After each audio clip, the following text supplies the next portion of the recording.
नमस्कार। आज हमारे साथ है हमारी बहन डॉक्टर प्रियंका सिंह जी। आज हम लोग शिक्षा के महत्व, चाइल्ड साइकोलॉजी, पेरेंट्स का शिक्षा में क्या योगदान है और क्या होना चाहिए, इन सारे विषयों पे इनसे बात करेंगे। प्रियंका सिंह जी का रिसर्च इसी फील्ड में रहा है। नमस्कार। नमस्कार। माँ बाप का क्या रोल होना चाहिए बच्चों के साथ, किस तरह का रूटीन होना चाहिए, इसी से शुरू करते हैं। आपने बहुत अच्छा क्वेश्चन किया है कि माँ बाप का किस तरह का रूटीन होना चाहिए बच्चों के साथ। सबसे पहले मैं बताती हूँ कि जब बच्चा उठता है सो के, तो जो माँ है या बाप है उसको बहुत मुस्कुराते हुए अपने बच्चे के पास जाना चाहिए। उससे कम 10 मिनट तक बातें करना चाहिए बहुत अच्छे से। उसके बाद दैनिक जो भी उसके कार्य हैं वो बच्चा करे। इसी तरह से खाते टाइम या स्कूल जाते टाइम बच्चों से आप पॉजिटिविटी की बातें करें, उनको बहुत सपोर्ट करें। जो भी वो कार्य कर रहे हैं उसको बहुत सपोर्ट करें। जो भी वो क्वेश्चन पूछ रहे हैं, जहाँ भी उनको दुविधा है या जहाँ भी कुछ और करने की सोच रहे हैं, तो उसको सपोर्ट करें। उनके पूरे दिन भर की बातों को जानें कि आपका बच्चा क्या कर रहा है। यानी शाम को अगर वो आए तो आप उससे बातचीत करिए कि जी क्या बच्चा दिन भर किया है, ठीक है। स्कूल में क्या हुआ है, उसके दोस्त उसके साथ किस तरह की बातें कर रहे हैं। और जब शाम को बच्चा पढ़ने बैठता है, आप लाखों टीचर पढ़ाया हो, आपने ट्यूटर लगाया है या कुछ और इंटरनेट से बच्चा पढ़ रहा है, ऑनलाइन पढ़ रहा है, ऑफलाइन पढ़ रहा है, आपका बच्चा जब शाम को पढ़ने बैठता है तो माँ की बहुत महत्वपूर्ण भूमिका है और बहुत छोटी भूमिका है कि आप अपने बच्चे के साथ बैठिए। आप अगर पढ़ी लिखी नहीं हैं तभी भी बैठिए, आप अगर पढ़ी लिखी हैं तो और अच्छा है, बैठिए और देखिए कि बच्चा आपका क्या पढ़ रहा है। जो माँ नहीं देख सकती है, पढ़ी लिखी नहीं है, वो सिर्फ अगर बैठती है तो बच्चे के अंदर पॉजिटिविटी आती है। सिर्फ माँ अगर हाथ पकड़ती है बच्चे का तो वो एक पॉजिटिव एनर्जी देती है अपने बच्चे को। तो ये बहुत ज़रूरी है कि सुबह से लेके शाम तक कम से कम आप अपना स्क्रीन टाइम जो आपका 5 घंटे यूट्यूब या कहीं और आप लगा रहे हैं, इसको अपने बच्चे के ऊपर लगाइए और उस टाइम आप कुछ ना कर रहे हो।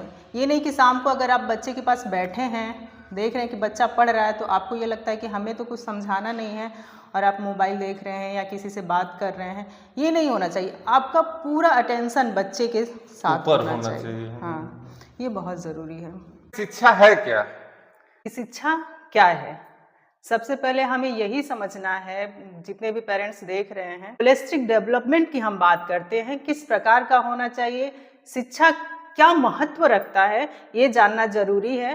तो हम एक छोटा सा उदाहरण देते हैं कि एक बच्चा है जो शिक्षा ले रहा है, उसका साइकोलॉजिकल रूप से वो बहुत स्ट्रांग हो, उसका सोशल वैल्यू जो है वो बहुत स्ट्रांग हो, उसका स्किल बहुत डेवलप हो, ये बहुत ज़रूरी है। इमोशनली स्ट्रांग की बात हुई है तो बच्चे आजकल सुनने में आता है सुसाइड कर लेते हैं, तो क्या उसी के अभाव में ये करते हैं क्या कि जो शिक्षा हम दे रहे हैं वो इस तरह का नहीं दे रहे हैं कि वो इमोशनली इतना स्ट्रांग हो, साइकोलॉजिकली इतना स्ट्रांग हो? जी जी, तो यही कहा जा रहा है। आज जो नेशनल एजुकेशन पॉलिसी आई है वो यही कहती है कि बच्चे का सर्वांगीण विकास किस तरह से होना चाहिए। जैसे आपने कहा कि बच्चे सुसाइड कर ले रहे हैं, उसके पीछे कारण क्या है, क्यों नहीं उनको इमोशनली स्ट्रांग या नैतिक शिक्षा इस प्रकार की नहीं दिया जा रहा है कि वो इतना स्ट्रांग हो पाए।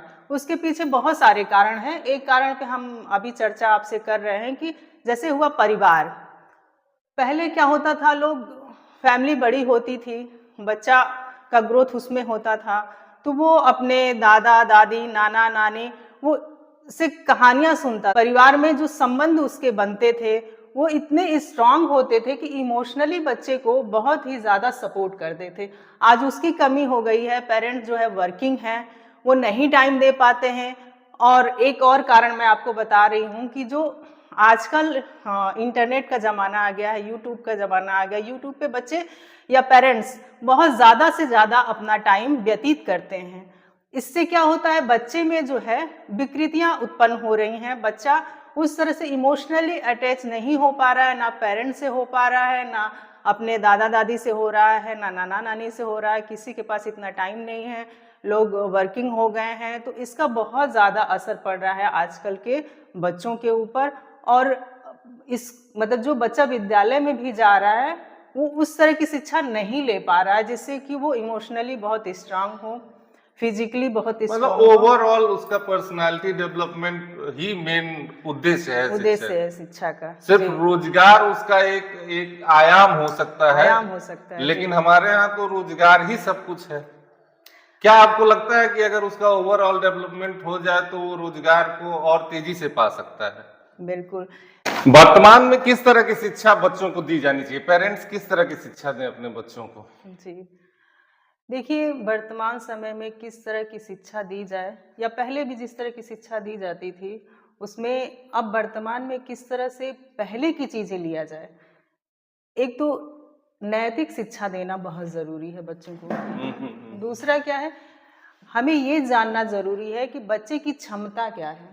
जब तक हम बच्चे की क्षमता को नहीं जानेंगे कि उसकी एबिलिटी कितनी है, बच्चे के इंटरेस्ट को नहीं जानेंगे कि उसका किस फील्ड में इंटरेस्ट है, और ये नहीं जानेंगे कि वो किस तरह से उस कार्य को करेगा, ये जानना एक टीचर के लिए बहुत ज़रूरी है। टीचर के लिए भी, पेरेंट्स के लिए भी, बच्चे को उसकी प्रकृति क्या है, उसका इंटरेस्ट किस चीज़ में है, उसकी एबिलिटी क्या है, ये चीज़ें जानना बहुत ज़रूरी है। क्या लगता है कि हर आदमी की अलग अलग एबिलिटी होती है?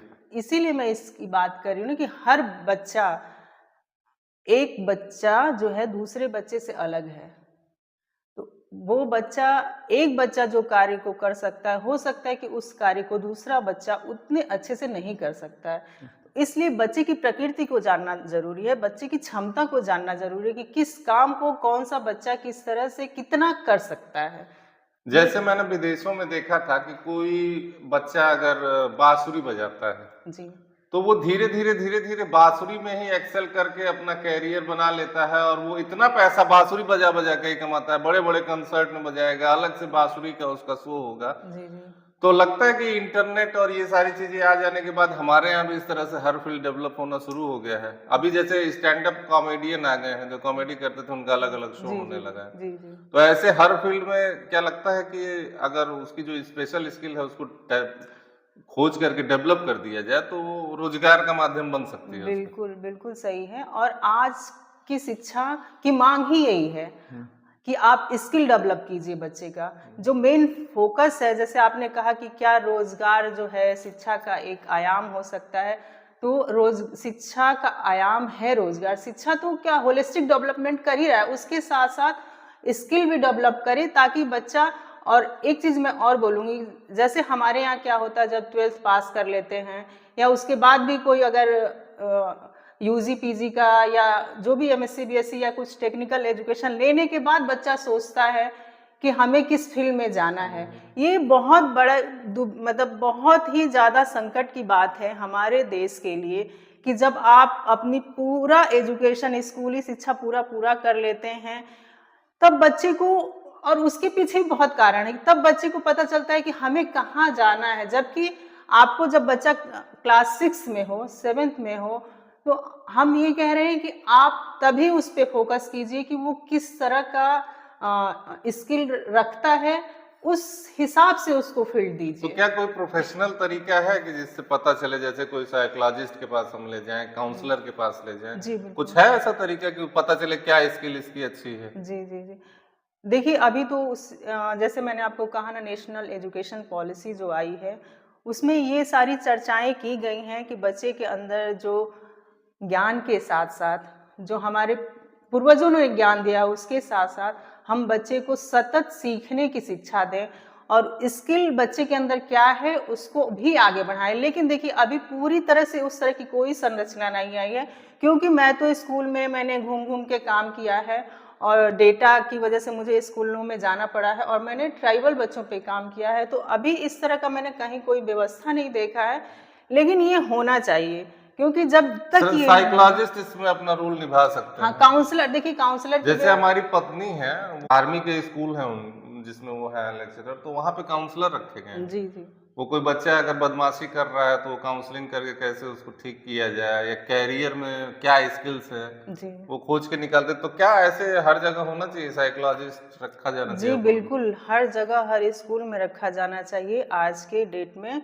ये बहुत ज़रूरी है, लेकिन अभी तक ऐसा नहीं यहाँ आया है। जैसे क्या अभी जो मैं पॉलिसी की बात कर रही थी, या इसके पीछे जो भी पॉलिसी आई है, उन्होंने कहा है कि जो टीचर है वो काउंसलर की भूमिका निभाएगा। लेकिन टीचर भी इतना ट्रेंड नहीं होता है कि वो हर फील्ड के बारे में जाने और काउंसलर की भूमिका निभा पाए।